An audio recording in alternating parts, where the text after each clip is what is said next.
Assalamualaikum warahmatullahi wabarakatuh. Saya ucapkan selamat datang di pembelajaran online mata kuliah bioteknologi bagi mahasiswa-mahasiswi semester 6 program studi pendidikan biologi Fakultas Ilmu Pendidikan Universitas Kiai Haji Abdul Wahab Hasbullah Jombang.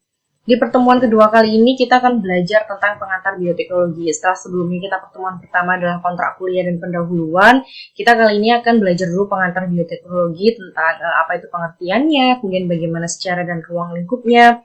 Mempelajari bioteknologi ini penting ya bagi kita mengingat bahwa di sekeliling kita, di sekitar kita itu tidak jauh dari yang namanya peran bioteknologi dalam kehidupan sehari-hari. Kalau tadi pagi kita sarapan pakai tempe sama diberi kecap, itu adalah salah satu produk bioteknologi konvensional. Kemudian kalau kita tadi sudah minum susu yang telah dipasteurisasi dalam bentuk yogurt, itu juga adalah salah satu bentuk hasil dari manfaat bioteknologi konvensional. Lalu apakah ada perbedaan antara bioteknologi konvensional dengan bioteknologi modern? Itu yang akan kita bahas di pengantar bioteknologi kali ini. Oke, kita langsung aja ya menuju ke slide berikutnya. Nah, ini yang akan kita pelajari di pertemuan kali ini, yaitu tentang pengertian bioteknologi, kemudian ruang lingkupnya apa saja, secara perkembangannya bagaimana, dan ada yang disebut bioteknologi konvensional dan bioteknologi modern, apa perbedaan keduanya, apa pengertian keduanya, dan apa contohnya dari masing-masing, itu yang akan kita pelajari kali ini. Oke, kita lanjut ke pengertian bioteknologi dulu ya. Jadi sudah nggak asing bagi kita, apalagi yang sudah semester 6, yang namanya bio itu pasti artinya makhluk hidup. Kemudian tekno berarti cara untuk memproduksi barang atau jasa, kemudian logos artinya ilmu. Jadi kalau secara istilah, bioteknologi adalah penerapan prinsip-prinsip ilmu pengetahuan dan kerekayasaan untuk penanganan dan pengolahan bahan dengan bantuan agen biologis untuk menghasilkan bahan dan jasa. Jadi yang namanya bioteknologi ya teknologi yang memanfaatkan makhluk hidup, entah itu dari mikroba ataukah dari makhluk hidup yang bukan lagi mikroba tapi yang bisa dilihat oleh mata telanjang. Jadi intinya yang memanfaatkan makhluk hidup untuk mempermudah hidup kita sebagai manusia dan sebagai agen dari pengguna bioteknologi, itu yang disebut dengan bioteknologi. Terus ada juga nih yang mengatakan bahwa bioteknologi adalah cabang ilmu yang mempelajari pemanfaatan makhluk hidup, termasuk di dalamnya itu bakteri, fungi, virus, dan lain-lain, maupun produk dari makhluk hidup, baik berupa enzim maupun alkohol dalam proses produksi untuk menghasilkan barang dan jasa. Jadi intinya adanya ilmu bioteknologi ini ternyata tujuannya sama, yaitu untuk mempermudah kita, untuk mempermudah hidup dan untuk pemuliaan bahan pangan dan juga jasa. Kebanyakan sih bahan pangan dan jasa, tapi ternyata enggak, bioteknologi itu ada di banyak bidang, bukan hanya di bidang pangan, tapi di pertanian, kesehatan, dan lain sebagainya. Untuk kemudian ruang lingkupnya bioteknologi ini ada banyak sekali. Di teknologi industri itu menggunakan reaktor bio di mana mikroba dan enzim menjadi katalis utama. Ini sudah tidak menjadi asing bagi kita bahwa dalam teknologi industri itu pasti akan menggunakan mikroba sebagai agen untuk entah mempercepat proses atau mempermudah atau nggak gitu meningkatkan kualitas barang produksi dan lain sebagainya.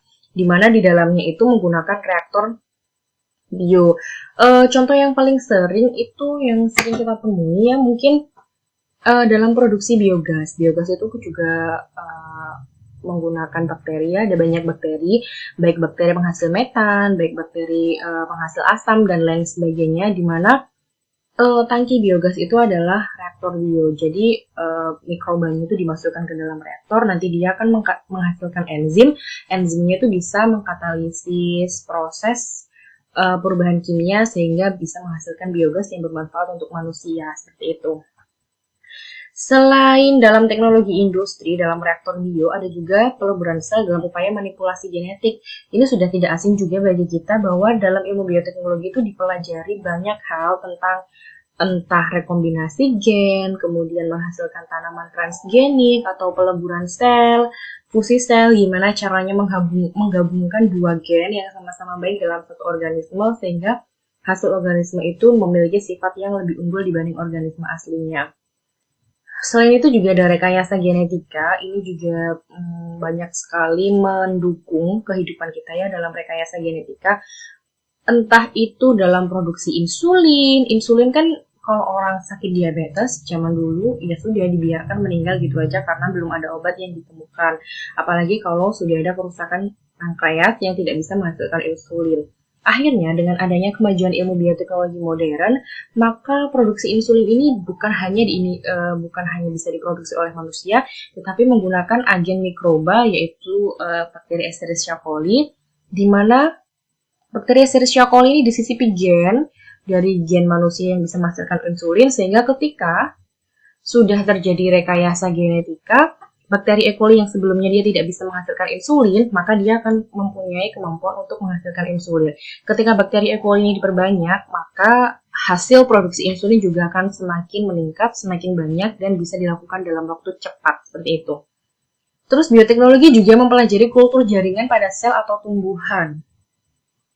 Ini umum sekali ya, kita tahu bahwa ternyata kultur jaringan itu bisa bermanfaat untuk bisa menghasilkan tanaman baru dalam waktu cepat, dalam waktu cepat, dan hasilnya itu sama-sama seperti induknya dalam waktu cepat, dan menghasilkan bibit unggul sama seperti induknya. Karena ini memanfaatkan sifat totipotensi pada tumbuhan, di mana seluruh organ dari tumbuhan itu ketika ditanam dia akan bisa menghasilkan individu baru. Itu adalah kultur jaringan yang memanfaatkan sifat-sifat totipotensi pada tanaman. Yang paling sering kita temui ini adalah kultur jaringan pada tanaman anggrek, karena selama ini kita tahu bahwa anggrek itu reproduksinya sangat susah, tidak bisa melalui stek maupun biji, atau ya yang saya tahu seperti itu ya. Jadi perkembangbiakan anggrek, reproduksinya anggrek itu diproduksi dengan cara kultur jaringan seperti itu. Sekarang kita akan masuk ke dalam macam-macam bioteknologi. Jadi bioteknologi itu ada banyak. Ada bioteknologi merah, ini aplikasi bioteknologi di bidang medis. Misalnya bioteknologi untuk menghasilkan vaksin, untuk menghasilkan antibodi, atau enggak gitu untuk menghasilkan insulin seperti yang saya sebut tadi, atau enggak gitu pengobatan-pengobatan lain yang melibatkan proses rekayasa genetika. Kemudian ada bioteknologi biru, di mana ini bioteknologi yang berperan dalam bidang akuatik atau perairan yang mengendalikan proses-proses yang terjadi pada lingkungan akuatik. Contoh yang paling bisa kita amati dalam bioteknologi biru ini adalah adanya produk EM4, di mana produk EM4 itu yang berwarna pink ya. Jadi EM4 itu ada dua, ada yang warna pink, ada yang warna kuning. Kalau yang warna kuning ini untuk penyuburan tanah, ini juga isinya adalah bakteri-bakteri. Baik bakteri maupun jamur ya, ada di dalamnya. Kemudian yang EM4 warna pink ini ternyata juga berisi bakteri, baik bakteri asam laktat ataupun bakteri-bakteri lain yang berperan untuk memperbaiki proses ini ya, pemeliharaan ikan. Misalnya ada yang namanya Bacillus sp atau nggak gitu Lactobacillus sp. Ternyata Bacillus dan Lactobacillus ini berperan untuk memperbaiki kualitas air, kemudian bisa menghasilkan asam laktat, yang asam laktatnya itu bisa dikonsumsi oleh ikan, atau nggak gitu ada juga bakteri-bakteri yang dia punya peran untuk untuk menghambat pertumbuhan bakteri patogen yang ada di dalam perairan tersebut. Atau nggak gitu kalau bioteknologi biru yang modern, lebih contohnya ke ikan-ikan yang dia sudah dimanipulasi secara genetik sehingga bisa menghasilkan produksi ikan yang lebih cepat, lebih besar, dan mungkin menghemat biaya seperti itu. Ini adalah contohnya ya, ada ikan yang transgenik. Jadi ikan itu sudah dimanipulasi secara genetik, jadi ikannya tuh jadi tumbuh lebih besar karena ada beberapa ikan itu yang dia disuntik mungkin semacam hormon atau nggak gitu gennya dirubah agar dia bisa menghasilkan daging saja, tapi dia infertil atau tidak subur sehingga tidak bisa telurnya itu tidak bisa dikembangbiakan menjadi ikan baru. Berbeda dengan ikan yang tanpa manipulasi genetik, di mana ikan itu ukurannya lebih kecil dan mungkin tidak tahan terhadap penyakit seperti itu. Jadi dengan adanya bioteknologi biru ini, baik konvensional maupun modern, itu meningkatkan produksi ikan yang sebelumnya rendah menjadi lebih baik seperti itu.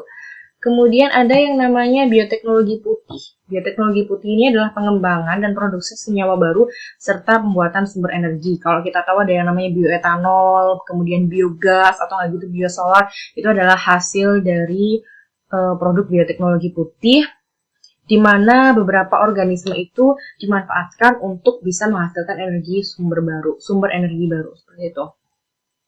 Kemudian ada yang lagi, yang terakhirnya adalah bioteknologi hijau. Ini adalah bioteknologi di bidang pertanian dan peternakan. Ini sudah nggak asing lagi bahwa kita sudah sering mendengar ada yang namanya tanaman transgenik, di mana dia bisa tahan hama, bisa tahan terhadap suhu tinggi, bisa tahan terhadap suhu rendah, atau nggak gitu dia bisa menghasilkan hasil panen yang melimpah dalam durasi yang singkat, atau nggak gitu tidak terlalu banyak menghabiskan pupuk sehingga biaya produksi bisa ditekan seperti itu. Ini akibat adanya penelitian pada zaman dahulu itu ketika ditemukan bahwa bakteri Bacillus thuringiensis itu ternyata bisa menjadi penyambung gen yang bisa menyambung gen antara gen yang ada pada tanaman ataupun gen yang ada dalam bakteri, sehingga pemanfaatannya bisa menyisipkan gen yang kita mau ke dalam gen tanaman sehingga tanaman itu memiliki sifat yang lebih unggul dan lebih baik. Seperti itu. Kemudian kita masuk ke sejarah perkembangan bioteknologi ya. Jadi bioteknologi itu sebenarnya sudah ada sejak zaman dahulu kala, sejak zaman nenek moyang kita, yaitu sejak tahun 6000 tahun sebelum Masehi. Ini ada pembuatan bir dan anggur. Jadi untuk pembuatan bir itu anggurnya difermentasi, tapi mereka tidak tahu apa itu fermentasi, kemudian apa saja proses yang ada di dalamnya, kemudian siapa yang berperan. Jadi mereka hanya memanfaatkan teknologi di mana anggur itu dihaluskan, kemudian ditutup beberapa waktu, maka akan menghasilkan bir atau nggak gitu wine itu ya. Tapi mereka belum tahu bahwa proses itu menghasilkan alkohol, kemudian ada bakteri-bakteri yang berperan, mereka harus melakukan itu secara anaerob yang tanpa oksigen dan lain sebagainya. Kemudian pada tahun 4000 tahun sebelum Masehi ini sudah ada mengembangkan roti. Jadi kalau zaman sekarang kan kalau mau bikin roti pakai fermipan ya. Fermipan itu sebenarnya adalah ragi dari Saccharomyces cerevisiae, salah satu bagian dari fungi. Tapi 4000 tahun sebelum Masehi orang sudah mengembangkan roti pakai ragi roti, dan mungkin mereka juga belum tahu bahwa yang dipakai itu adalah mikroorganisme Saccharomyces cerevisiae. Terus kemudian pada 1500 tahun sebelum Masehi mereka sudah memanfaatkan ganggang sebagai makanan, alga itu ya.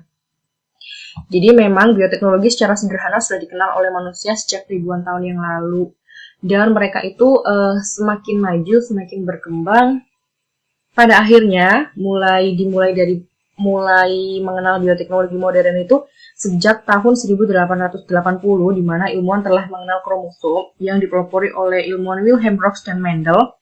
Mendel ini yang melakukan percobaan persilangan pada tanaman kacang kapri atau Archis. Kemudian pada tahun 1860 ini Friedrich Miescher berhasil mengisolasi bahan dari inti sel. Jadi inti selnya tuh sudah berhasil diisolasi. Nah, adanya isolasi bahan dari inti sel ini kemudian menginisiasi ilmuwan-ilmuwan lain untuk lebih mempelajari di dalam inti sel itu ada apa? Ada kromosom, ada gen, kemudian bagaimana caranya gen ini bisa dirubah, gen ini bisa dimanipulasi sehingga ekspresi dari gen itu bisa ditentukan oleh manusia. Jadi pada tahun 1880 sampai 1970 ini sudah termasuk dalam rangkaian bioteknologi modern. Bahkan pada tahun 1970 sudah mengenal antibodi klon tunggal. Ini fungsinya untuk terapi-terapi kesehatan seperti itu. Kemudian dimulai semakin maju, di tahun 1982 orang sudah melakukan rekayasa genetika dengan pengobatan diabetes untuk produksi insulin yang dikembangkan dan diteliti melalui bakteri Escherichia coli, di mana bakteri Escherichia coli ini disisipi oleh gen manusia yang bisa menghasilkan insulin, sehingga ketika Escherichia coli ini tumbuh dan berkembang maka dia akan bisa menghasilkan insulin. Insulin ini kemudian akan dipanen sebagai biomasa, dikumpulkan, dan ini digunakan sebagai terapi untuk pengobatan diabetes. Kemudian pada tahun 2000 ini sudah mulai ada yang namanya organisme transgenik. Sudah mulai banyak sekali tanaman-tanaman yang dimanipulasi genetiknya, hewan juga dimanipulasi genetiknya. Bahkan sudah ada cloning hewan dengan makhluk pertama yaitu domba doli, yang dia itu diambil dari domba yang berusia sangat tua, kemudian selnya ini disatukan dan dimasukkan ke domba betina sehingga dia bisa berkembang dan tumbuh sebagai zigot, kemudian tumbuh menjadi janin domba dan akhirnya bisa dilahirkan. Tapi pada tahun 2000 ini ketika itu domba Dolly itu ternyata sakit-sakitan. Dia hanya bertahan beberapa tahun tapi tidak bisa hidup maksimal karena dia mengalami sakit-sakitan. Nah, pada saat ini akhirnya peneliti itu berpikir bahwa tanaman maupun hewan transgenik itu sebenarnya memiliki kekurangan. Seperti itu. Pada rentang tahun ini disebut bioteknologi modern yang semakin berkembang pesat karena mereka sudah semakin mengetahui. Baik, kita lanjutkan. Jadi bioteknologi itu ada dua macam berdasarkan kemutakhiran teknologi yang dipakai. Ada yang namanya bioteknologi konvensional dan ada juga yang namanya bioteknologi modern. Kalau bioteknologi konvensional itu rekayasa yang terjadi masih dalam tingkat yang terbatas, menggunakan jasad hidup secara utuh, jadi tanpa dimanipulasi genetiknya, tanpa direkomendasi genetiknya, ya hanya menggunakan organisme itu saja secara utuh. Jadi ya organisme misalnya menggunakan Saccharomyces cerevisiae sebagai vermipan untuk pembuatan donat, ya sudah, ya Saccharomyces cerevisiae itu saja yang dipakai. Tidak perlu membedah bagaimana gennya ketika disisipkan ke dalam makhluk hidup lain, atau bagaimana ketika Saccharomyces ini salah satu gennya dipotong atau diambil dan lain sebagainya. Kemudian proses biokimia dan proses genetik terjadi secara alami, jadi tanpa dimanipulasi apapun. Kemudian tanpa ada kondisi-kondisi buatan yang memang secara sengaja dimanipulasi agar makhluk hidup yang berperan dalam proses bioteknologi itu menjadi lebih bermanfaat, seperti itu. Jadi kalau kita lihat bioteknologi konvensional itu contohnya ini ya di sini, dalam proses pembuatan tape itu menggunakan ragi Saccharomyces cerevisiae. Terus kemudian pembuatan tempe yang menggunakan Rhizopus oryzae, sama dalam proses pembuatan roti juga menggunakan vermipan atau Saccharomyces cerevisiae. Jadi hampir sama. Organisme-organisme yang berperan dalam proses bioteknologi konvensional itu ya organisme itu sendiri. Jadi tanpa manipulasi genetik, tanpa manipulasi lingkungan. Nah, ternyata bioteknologi konvensional itu cenderung memerlukan waktu yang relatif lama. Jadi ini adalah salah satu kekurangan bioteknologi konvensional, yaitu memerlukan waktu yang relatif lebih lama dan hanya menggunakan satu mikroorganisme saja. Tidak bisa dalam satu proses bioteknologi itu menggunakan 2 atau lebih mikroorganisme. Hal ini karena ketika 2 mikroorganisme atau lebih itu dijadikan satu dalam satu proses, dikhawatirkan bisa jadi ada sifatnya saling antagonis ya, dan mereka saling berkompetisi untuk menghasilkan untuk mempertahankan hidup, sehingga peran dari mikroba itu menjadi tidak optimal dan hasilnya adalah makanan tersebut atau bahan baku yang akan diolah itu menjadi tidak lebih baik daripada bahan aslinya, seperti itu. Misalnya kalau kita mau membuat tempe menggunakan ragi tempe ya yang isinya Rhizopus oryzae, ya sudah, ragi tempe itu saja. Kita tidak mungkin menambahkan bakteri yang digunakan untuk membuat yogurt, misalnya Lactobacillus casei atau nggak gitu Lactobacillus acidophilus. Kita nggak mungkin menambahkan itu. Kalau kita membuat tempe ya sudah, kita menggunakan ragi tempe aja, atau nggak mungkin kita nambahin ragi tape ya. Ya karena memang untuk proses bioteknologi konvensional hanya satu mikroorganisme yang berperan. Nah, jadi kalau bioteknologi konvensional itu manipulasi yang dilakukan terbatas, kemudian menggunakan cara-cara atau teknik yang sederhana, kemudian tanpa menggunakan alat yang banyak. Tentu saja ya kalau kita mau membuat tape dari singkong, ya udah cuma singkong sama panci, sudah selesai. Kemudian ditutup, dikasih ragi, kemudian dibiarkan fermentasi secara anaerob, hasilnya sudah jadi tape tanpa kita perlu laminar airflow, tanpa kita perlu sepet, tanpa kita perlu pipet dan lain sebagainya. Dan biasanya bioteknologi konvensional itu diproduksi dalam jumlah kecil, tidak menggunakan metode atau prinsip ilmiah, dan hasil yang didapatkan tidak dapat diperkirakan sebelumnya. Karena kan bioteknologi konvensional ini sudah ada sejak beberapa tahun sebelum Masehi ya, ribuan tahun sebelum Masehi, dan orang-orang ini ya menggunakan mikroba itu ya untuk satu proses saja. Misalnya pembuatan tape ya sudah, pembuatan tape itu saja. Ketika misalnya untuk 1 kilo tape menggunakan kita misalnya pakai 1 ragi ya misalnya. Kalau 1 kilo singkong ditambahkan dengan 1 butir ragi, hasilnya bagaimana? Kemudian kalau seandainya 1 kilo singkong diberikan 2 butir lagi hasilnya bagaimana? Itu mereka tidak bisa memperkirakan. Karena apa? Ukuran yang digunakan dalam proses bioteknologi konvensional itu lebih kasar, jadi tidak akurat dan tidak presisi seperti itu. Berbeda halnya dengan bioteknologi modern. Kalau bioteknologi modern ini menggunakan teknologi yang lebih banyak ya, menggunakan teknologi yang lebih mutakhir. Dan dalam bioteknologi modern itu bukan hanya yang dipelajari adalah bioteknologi saja, tetapi juga membutuhkan cabang biologi ilmu yang lain, misalnya membutuhkan genetika, kemudian membutuhkan ilmu fisiologi, membutuhkan ilmu mikrobiologi atau enggak gitu histologi dan lain sebagainya.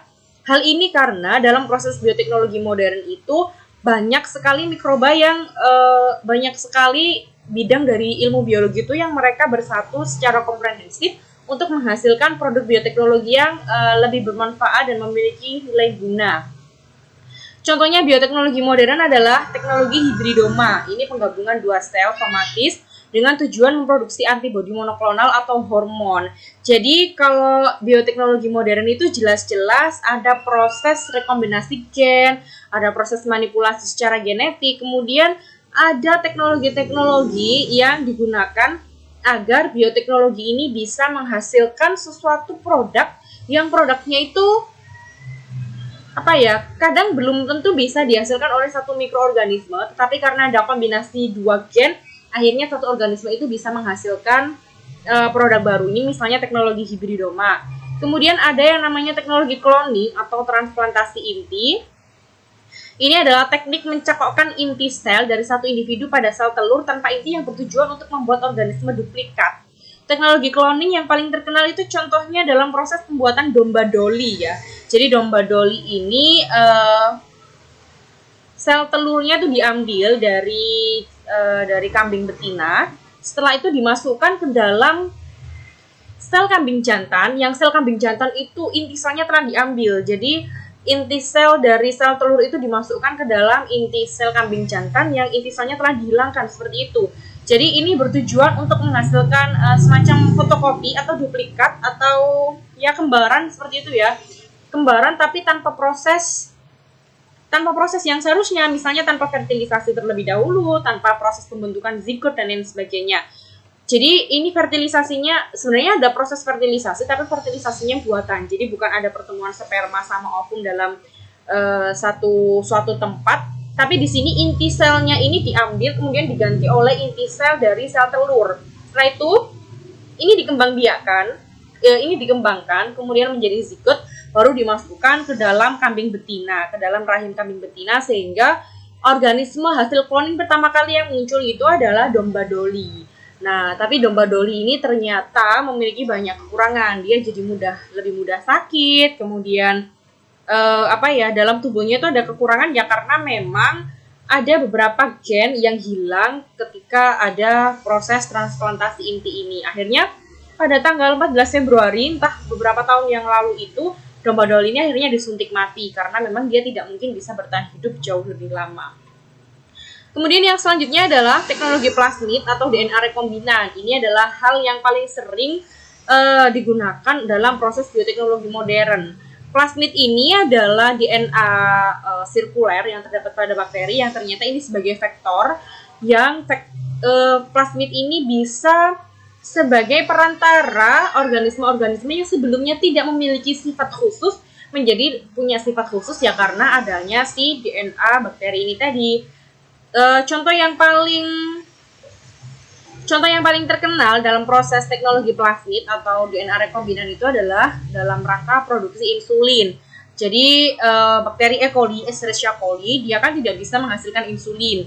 Tapi ketika gen dari manusia, dari sel pankreas manusia itu dipotong oleh enzim restriksi endonuklease, kemudian disisipkan ke dalam plasmidnya si Escherichia coli,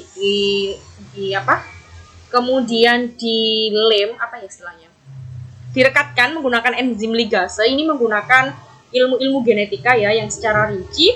Kemudian akhirnya si Escherichia coli yang sebelumnya tidak memiliki kemampuan menghasilkan insulin karena mendapat sisipan gen dari sel pankreas, akhirnya bisa menghasilkan insulin. Ketika Escherichia coli ini dikembangbiakkan, ditumbuhkan, Maka semakin banyak jumlah Escherichia coli, maka juga semakin banyak pula enzim insulin, hormon insulin yang akan dihasilkan sehingga bisa digunakan dalam proses pengobatan diabetes. Kemudian yang selanjutnya adalah protein sel tunggal atau PST. Ini pemanfaatan organisme bersel tunggal atau banyak yang digunakan sebagai sumber protein. Biasanya yang digunakan itu dari kelompok bakteri dan alga. Alga-alga yang sifatnya uniseluler ya tentunya. Yang selanjutnya adalah metode kultur jaringan. Ini adalah metode pemeliharaan bagian tumbuhan yang sudah diisolasi dari tanaman induknya pada medium buatan dalam kondisi steril secara in vitro. Jadi pada proses kultur jaringan ini memanfaatkan sifat totipotensi pada tanaman, di mana suatu jaringan tanaman itu ketika ditumbuhkan dalam media, maka dia bisa menjadi tanaman baru yang sifatnya sama seperti induk. Kemudian ada yang namanya teknologi transgenik. Teknik ini menciptakan makhluk hidup transgenik dengan menyisipkan gen asing yang bertujuan agar ekspresi gen asing yang disisipkan terdapat pada makhluk hidup tersebut. Contoh yang paling sering, yang paling terkenal ini adalah proses pembentukan tanaman anti hama, di mana memanfaatkan vektor bakteri dari Bacillus thuringiensis. Yang Bacillus thuringiensis ini punya sifat anti hama dan disisipkan ke dalam sel tanaman. Akhirnya tanaman tersebut dikultur jaringan. Ketika sudah menjadi tanaman baru, maka tanaman baru tersebut sudah bisa menghasilkan anti hama. Seperti itu. Ini adalah tanaman-tanaman transgenik. Jadi, berdasarkan uraian di atas, kita bisa tahu bahwa bioteknologi modern itu teknik manipulasi bahan genetik secara in vitro, kemudian diproduksi dalam jumlah yang besar, serta menggunakan metode dan prinsip ilmiah. Bioteknologi modern juga menggunakan mikroorganisme yang menggunakan bagian tubuh organisme lain seperti hewan atau tumbuhan. Jadi memang fungsinya bioteknologi modern ini selalu dikombinasikan antara satu individu dengan individu yang lain untuk menghasilkan hasil tanaman atau enggak gitu produk atau hewan yang memiliki bibit unggul. Kemudian memanfaatkan metode mutandum mutakhir dan merupakan hasil pengkajian dari berbagai ilmu seperti yang sudah saya sebutkan. Jadi dalam proses bioteknologi modern itu kita juga harus tahu bagaimana sitologi, histologi, kemudian anatomi, morfologi dan lain sebagainya itu harus dipelajari secara komprehensif sehingga bisa menerapkan proses bioteknologi modern itu secara sempurna. Seperti itu ya. Oke, terima kasih. Itu adalah kuliah kita tentang pengantar bioteknologi. Apabila teman-teman mahasiswa ada pertanyaan atau tanggapan, boleh banget untuk nulis di kolom komentar pertanyaan ataupun tanggapan, atau boleh juga menulis atau bertanya dan memberi tanggapan di kolom Google Classroom yang sudah saya share kodenya. Seperti itu ya. Sampai ketemu lagi di pertemuan selanjutnya. Semoga bermanfaat dan saya akhiri. Assalamualaikum warahmatullahi wabarakatuh.